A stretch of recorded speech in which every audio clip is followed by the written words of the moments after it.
plein océan Pacifique, à mi-chemin entre l'Équateur et Tahiti, à 1000 km de l'île la plus proche, Brave Heart aborde l'archipel des Marquises.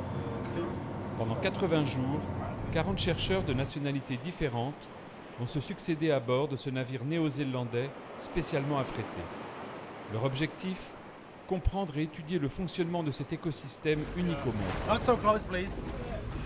Yeah, let us go. Jeff, you gonna take it back?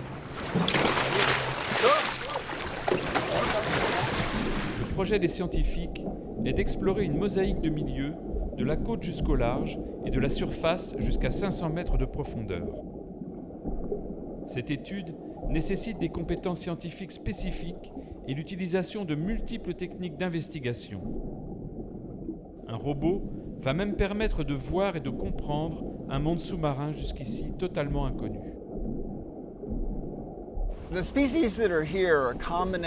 Les poissons de roche qui vivent ici forment une combinaison d'espèces qui sont capables de se disperser à travers un immense océan, car cet archipel est très éloigné des autres îles de Polynésie. Le circuit de cette expédition est tracé afin que nous découvrions toute la richesse de la biodiversité des Marquises. Les scientifiques utilisent toutes sortes de techniques de collecte afin de pouvoir étudier et prélever le plus grand nombre de spécimens d'espèces présentes dans cet archipel.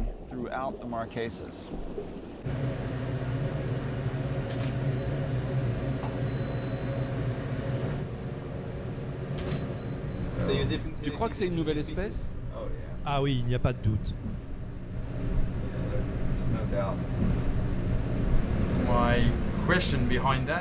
La question que pose chaque nouvelle espèce est comment pouvons-nous avoir une espèce que nous trouvons ici et nulle part ailleurs, dont l'organisme s'est développé différemment ici, sans se propager ailleurs, sans se mélanger à une autre.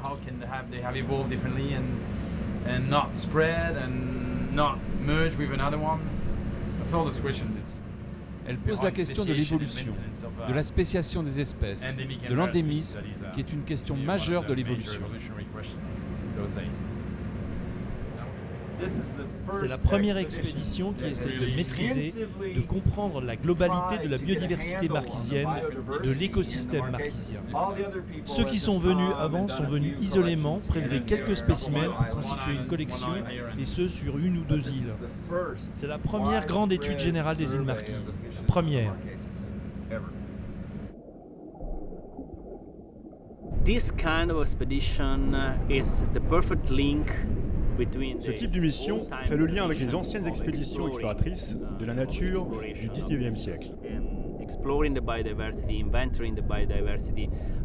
Faire l'inventaire de la biodiversité signifie d'abord aller sur le terrain, récolter des spécimens pour les collections des musées, mais aussi observer pour avoir une vision des animaux et des plantes, de leur quantité et de leurs interactions dans l'écosystème.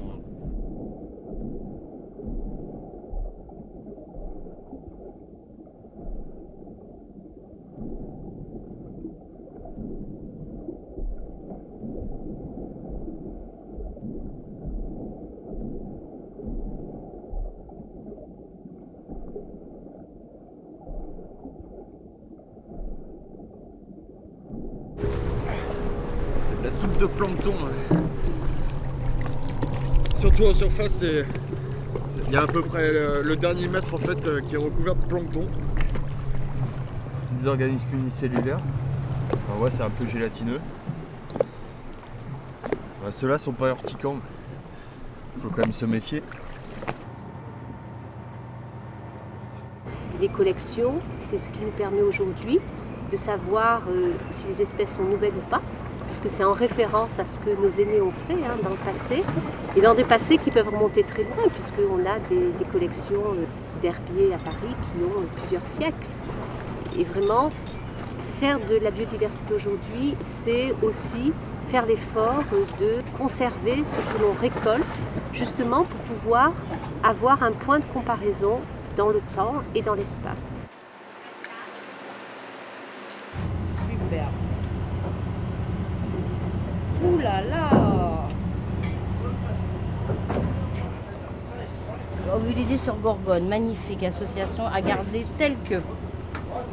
Ah ouais, très beau. Très très beau. L'ovulidé là, c'est très délicat, il est magnifique. Et il est vivant. Il s'appuie sur des gorgones. Quand on regarde grâce aux images satellites, la couleur de l'océan qui donne une indication sur la contenance en phytoplancton, on voit que les Marquises, c'est un lieu absolument incroyable en termes d'enrichissement. Et on n'explique pas à l'heure actuelle pourquoi c'est aussi riche. Donc le but de la mission ici, c'est de venir, de faire des collectes in situ, des prélèvements, de la physique, de la biologie, et d'essayer justement d'en apprendre un peu plus sur les différentes caractéristiques pour essayer de comprendre d'où vient cet enrichissement spectaculaire au niveau des Marquises. Bah écoute, ça a l'air assez riche.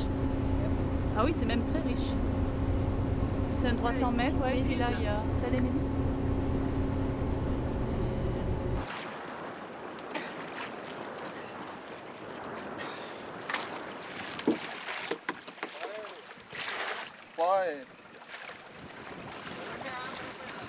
Qu'est-ce qui s'est passé?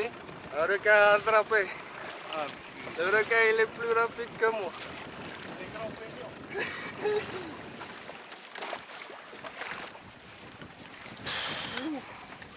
Dans les 18 mois avant la campagne, il y a eu un gros travail de préparation auprès de la population. On les a d'abord interrogés, on est allé les voir. Donc il y a quelqu'un qui a été mandaté par nous pour aller faire une enquête sur les Marquisiens et la mer, quelles ressources, quels usages, quelles évolutions ils constataient. Et ensuite, on les a associés très vite à la démarche en disant, ben voilà, pour la zone côtière, pour les grottes que vous connaissez, vous pouvez contribuer à cette campagne en choisissant, parmi les sites où on va aller, 3 ou 4 sites qui vous intéressent particulièrement, soit parce qu'on y trouve de la langouste ou d'autres ressources, soit parce que vous y avez vu des évolutions qui vous paraissent importantes. Donc voilà, vous allez contribuer à la campagne océanographique en nous indiquant quelques-uns des sites sur lesquels on ira.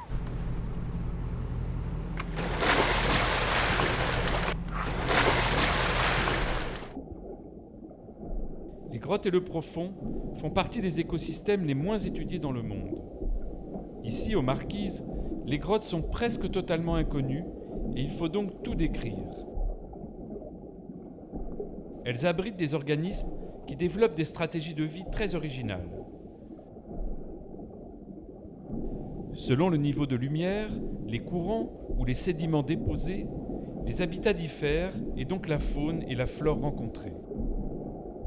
Par exemple, les parties semi-obscures abritent une faune très comparable à celle des rochers avoisinants.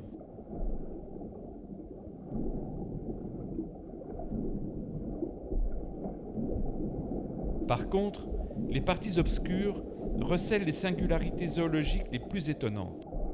C'est à ce niveau que l'on trouve généralement des espèces identiques à celles des grandes profondeurs ou d'autres considérées comme des reliques du passé.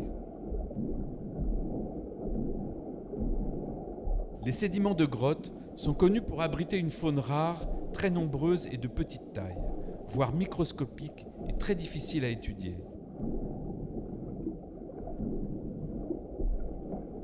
Et c'est la première fois que nous pouvons prélever de grandes quantités de sable et de vase pour les étudier ensuite sur le bateau.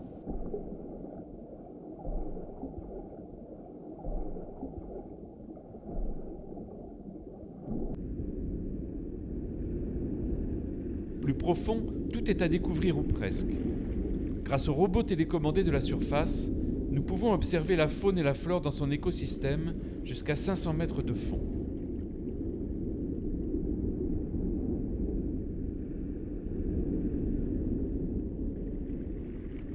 Chaque nouvelle plongée a révélé de nouveaux assemblages d'espèces.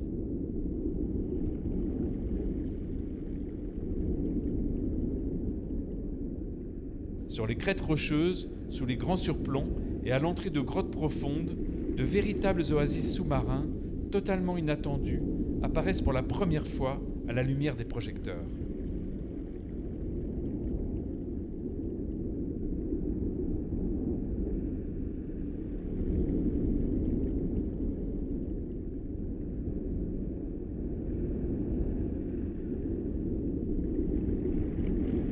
Il y a une richesse de ce milieu qui, pour le moment, ne subit pratiquement pas d'exploitation, en tout cas pas d'exploitation à grande échelle, et pour les grands pélagiques, c'est le plus important.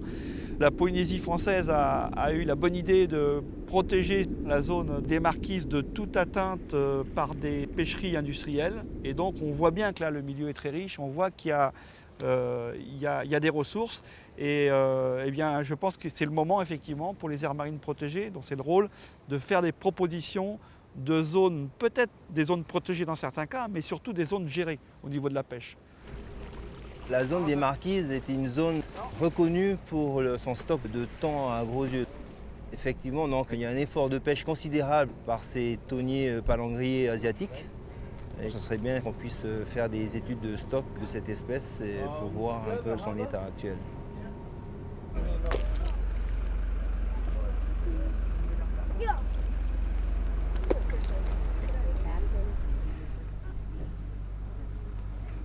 Si on veut continuer à parler des marquises, je pense qu'il faut rester dans tout ce qui est artisanal. Je sais que beaucoup de maires rêvent d'avoir l'international. Peut-être que la nouvelle génération va vouloir aller plus loin. Mais on va voir ce qu'on voit actuellement dans les pays hyper développés, c'est-à-dire qu'il n'y a plus rien. C'est mon sentiment.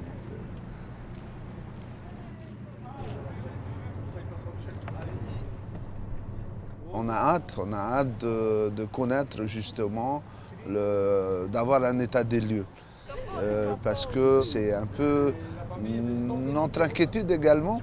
Enfin, on ne sait pas vraiment, on parle de richesse dans nos fonds marins. Est-ce qu'il y a vraiment richesse? On va attendre tous les travaux et on va essayer de se mettre ensemble, tous les maires, avec éventuellement les instances du pays, pour essayer de voir ce qu'on peut protéger ensemble, s'il faut faire appliquer des règles éventuellement pour préserver au maximum ce qu'on a.